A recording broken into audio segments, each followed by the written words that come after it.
Halo sahabat CMI, perkenalkan nama saya Dr. Iranita, saya dokter umum di Klinik Utama CMI. Hari ini saya akan menjawab pertanyaan dari netizen sahabat CMI nih. Yuk kita lihat videonya. Itu yang ingin saya tanyakan, saya tuh bingung sama penyakit karena ada yang katanya merokok itu bikin sakit jantung.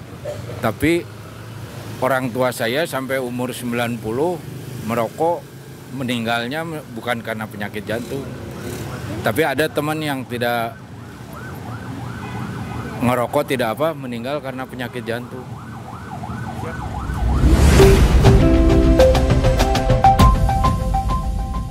Wah, ini pertanyaannya menarik sekali ya.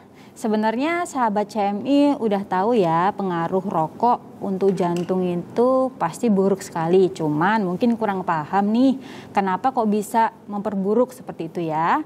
Nah, di sini saya mungkin akan sedikit menjabarkan. Rokok itu kan ada banyak macam zat-zat kimia yang berbahaya ya di dalamnya. Mungkin salah satunya sahabat pasti sudah tahu nih, nikotin gitu ya. Yang kedua itu ada tar, kemudian ada karbon monoksida, kemudian ada amoniaknya, kemudian ada asam asetat, dan juga ada aseton. Nah, zat kimia nikotin dia itu biasanya ditemukan biasanya di pembasmi serangga. Kemudian untuk tar biasanya dia itu untuk bahan pembuat aspal.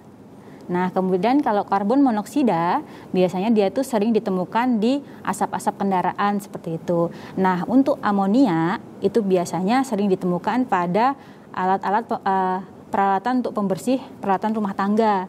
Nah, kemudian untuk aseton dia biasanya untuk pembersih cat kuku.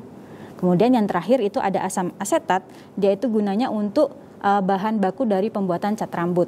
Nah, ini bahan-bahan ini kan sebenarnya berbahaya, bahan kimia sekali dan harusnya tidak boleh masuk ke dalam tubuh. Sedangkan orang yang merokok itu kan pasti menghirup atau masukkan asap ke dalam tubuh, pastikan semua kandungan zat kimia itu kan masuk ke dalam tubuh. Oleh sebab itu nggak cuma jantung aja sebenarnya yang dirusak gitu, banyak organ yang dirusak.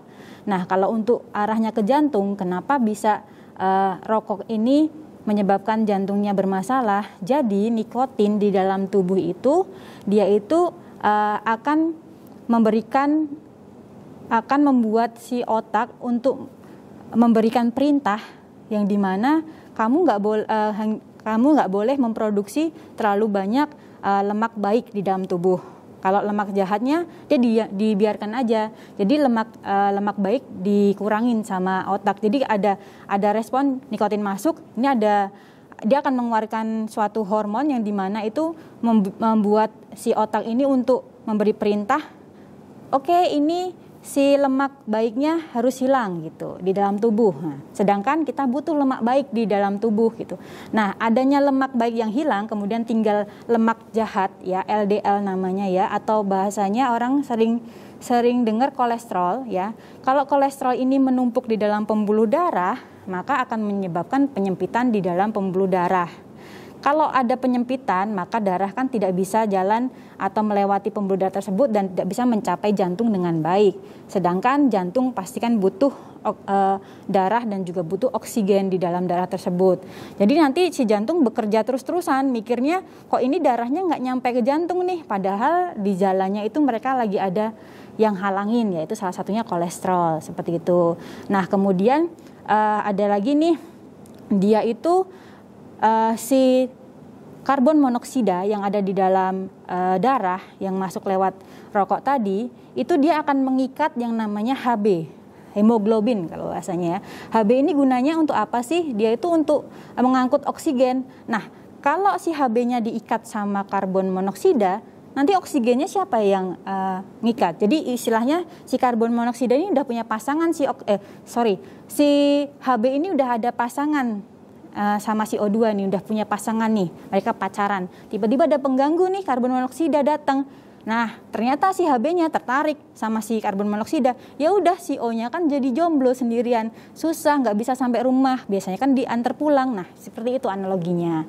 Nah, begitu teman-teman, kenapa kok bisa orang yang merokok itu menyebabkan seseorang menjadi penyakit jantung. Sebenarnya nggak cuma jantung ya, diingat ya, banyak, bisa diabetes dan lain-lain. Nah, untuk kedepannya sebaiknya orang yang merokok, alangkah baiknya mungkin dikurangin. Mungkin kalau untuk berhenti langsung nggak bisa ya, tapi kalau dikurangin mungkin bisa perlahan-lahan, oke? Dan kemudian kalau saat berhenti, jangan khawatir kalau nanti akan muncul gejala batuk. Kenapa kok bisa gitu?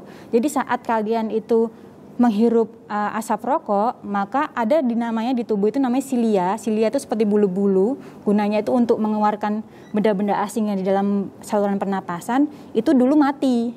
Udah kalian matiin dengan karbon monoksida dan asap-asap yang lainnya itu. Nah, kemudian saat kalian berhenti merokok, kemudian silianya atau bulu-bulunya itu tumbuh lagi. Makanya di situ akan ada rangsangan seperti gatal di tenggorokan, batuk, kemudian keluar dahak, itu wajar. Tetap periksa ya ke dokter.